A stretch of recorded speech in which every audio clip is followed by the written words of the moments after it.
The United States' 41st president, George Herbert Walker Bush, was inaugurated on January 20th, 1989.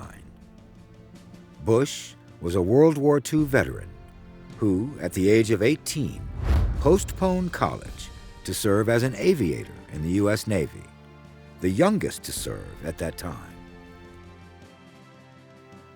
His service in the war earned Bush the Distinguished Flying Cross, 3 Air Medals, and a Presidential Unit Citation for serving on the USS San Jacinto. Born in Milton, Massachusetts, to Senator Prescott Bush and Dorothy Walker Bush, George Bush moved his family to West Texas after the war and his accelerated graduation from Yale University. Bush entered the oil industry and became a millionaire by the age of 40. In the 1970s, Bush served as the ambassador to the United Nations, chairman of the Republican National Committee, chief of the liaison office to the People's Republic of China, and the director of the Central Intelligence Agency. Bush then served as the vice president for Ronald Reagan after losing the presidential nomination in 1980. He soon succeeded Reagan as the latter president's second term came to a close. While his campaign promise not to raise taxes was soon broken, Bush entered the White House during a time of profound world change. I come before you and assume the presidency at a moment rich with promise. We live in a peaceful, prosperous time, but we can make it better. For a new breeze is blowing, and a world refreshed by freedom seems reborn.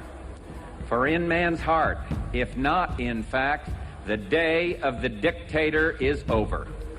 The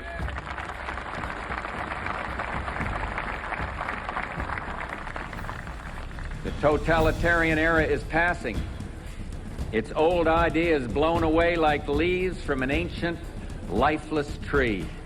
A new breeze is blowing, and a nation, refreshed by freedom, stands ready to push on.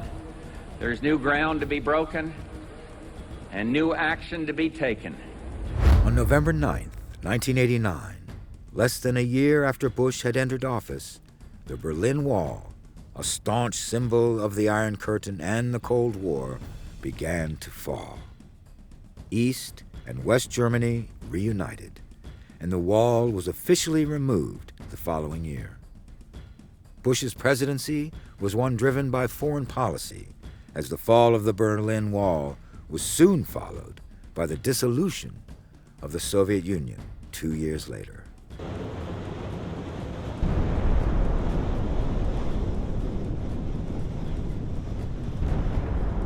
August of 1990 to February of 1991, the United States became embroiled in a war with Iraq over that country's invasion of Kuwait, its much smaller neighbor to the south. The act was immediately condemned by the United Nations Security Council, and President Bush deployed U.S. forces into Saudi Arabia, and together with other coalition forces, succeeded in halting the Iraqi advance into Kuwait and drove them back into Iraq. Even with the victory in the Middle East, many still argue that the UN terms of ceasefire led the United States back into war with Iraq in 2003. And with the end of communism and the Cold War, the American people felt betrayed by the no new taxes promise having been ignored. When the raised taxes then also failed to stimulate the dragging economy, Bush's political fate was sealed. In 1992, George H.W. Bush lost his bid for re-election to a former governor from Arkansas.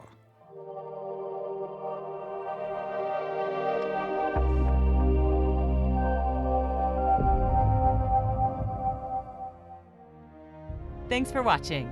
If you'd like to help us produce more compelling historical content like this, please like, comment below, and share this video with fellow history buffs. And of course, be sure to subscribe to help keep history happening.